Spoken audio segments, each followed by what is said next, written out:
Last time in the lab, we took a look at some of the many ways the show has played with our brain and got us so interested in it, from good characterization to escapist fiction to mild brainwashing through colors. I said the next episode would be a look at how we, in turn, have affected the show, but for various reasons I've decided to do this video first.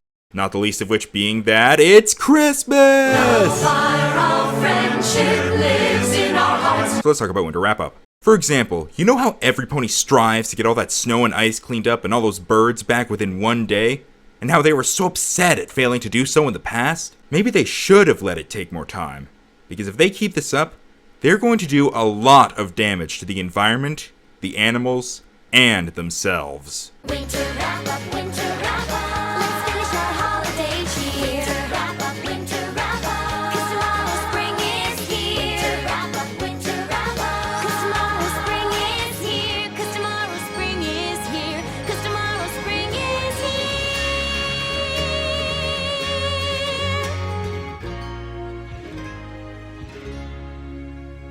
The whole point of winter wrap-up is, well, to wrap up winter. Clear the snow, melt the ice, wake up the hibernating animals, and bring back the migratory ones. Seems all well and good, right? It's an exercise of teamwork, and the episode goes to show how every group needs an organizer. But what the episode doesn't touch upon is how, simply, they should not be doing this. Let's check the facts. First and foremost, yes, we know the weather is caused by Pegasi. But since they have to have snow in the first place, presumably this means they don't control the climate. The purpose of snow is to protect plants and keep them more or less warm from winter. Without snow to cover them, grass and flowers would die from the cold. It may not make much sense considering it's snow we're talking about, but even a sheet of ice will keep you safe from cold winds. Think of it as just like some sort of lesser of two evils, not to mention something that the plants have adapted to over the course of many, many years. But that's just one part of what snow does. During this time, plants aren't getting any sunlight or much water. When snow melts at the end of winter, it gradually exposes the plants to the sun again, and the water from the snow melting helps take care of them to make up for the lack of water all these months. So it's a good thing we let snow melt slowly, rather than try to melt it all in one day and completely drown the plants, right? We move the clouds and we melt the white snow. When the sun comes up, its warmth and beauty will glow. Oh. Okay, but that's just one thing. What else do they do? Cut the ice so it melts quicker? That works in theory, though what they're doing isn't exactly safe, considering they're skating across ice that they plan to have cut and be separated from the surface. In fact, we see this happen, and not every pony there is a Pegasus. But at least it doesn't screw with the environment too badly. They clear the snow and start planting crops again, that isn't much of a problem at all, except for the fact that the ground would still be cold and hard if they're doing it in the middle of the wrap-up, rather than just waiting until the next day, so they're just creating more work for themselves. And then they get the migratory birds. Okay, now here's a problem. Keeping in mind that this is all still a one-day event. There are birds somewhere in Equestria having made their home there in a warmer area because of winter in Ponyville. Then, in the span of 24 hours, they get dragged back? That's really not a lot of time to travel that much distance. Looking at the official equestrian map, we can see there isn't much distance between Ponyville and Appaloosa, even with a direct train track leading there. Yet Over a Barrel shows the trip to be overnight at the very least by train. Where could birds go for warmth? No, not the desert. While it would be warm, birds adapted to Ponyville would find it very difficult to set up a nest and survive for at least a couple months in a barren wasteland. They'd have to go to the other side of the world, since the climate on one half of the world is the opposite of the climate on the other half, hence why Australia has Christmas in what we would call summer, which, yeah, isn't bad. But can you travel halfway around the world, even in the air and as a crow flies, within 24 hours?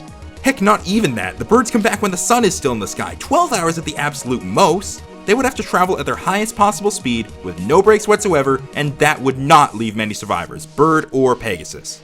Unless you know Equestria is just a really small planet, but I've done the math and trust me, judging by the distance on the official equestrian map, it would be maybe half the size of Earth, at the absolute minimum, and that's still a huge track to make. Furthermore, it is mentioned that Ditsy Doo, whom yes, I have seen your comments is not Derpy Hooves, I get it, shut up, went north to get the southern birds, and on previous attempt, she went east. Ignoring the fact that displacing birds from their adapted environment cause major problems in the local ecosystem and impede the birds' chances of surviving, what is north? The Crystal Mountains, also known as the Equestrian Winter Wonderland around the Crystal Empire. So you're taking birds who are adapted to snow year-round and bringing them to Ponyville just as the snow is being melted? Yeah, that won't cause major troubles at all. So much for an innocent one-off joke, huh? But I'm not done. What else do these ponies do? Wake up the hibernating animals? Now, you're making them reliant. You know what would happen if I went out to a bear's cave in the middle of winter and rang a bell in front of it until it woke up? I'd Probably be mauled, but more importantly, if I did this annually, the bear would be used to only waking up when I ring the bell. So if on the 15th or 20th year I didn't ring the bell, it would stay asleep. The animals are relying on the ponies to tell them when to wake up. What happens when some sort of disaster, like the world domination attempts from a villain who was sealed away 1,000 years ago that happened every other Tuesday, distracts the ponies and they skip winter wrap-up one year? Those animals won't wake up. If and when they eventually do, it'll be late, and trust me, that throws their lives out of whack way more than you'd expect not setting an alarm clock to.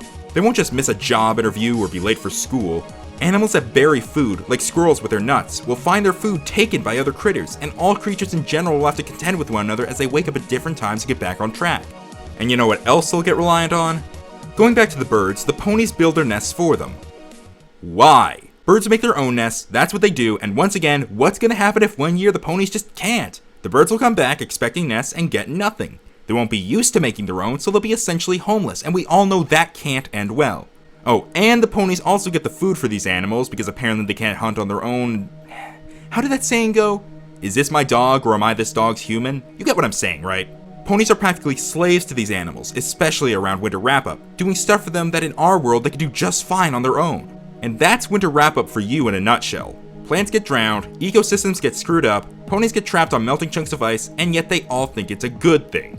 If Twilight was a good organizer, she'd, I don't know, say to take more time? A few weeks, maybe a month, realistically? Or, you know, maybe it's just a kid's cartoon about magical talking pastel ponies and I shouldn't be questioning it. But you know what? It's too fun not to. See you next time, viewers.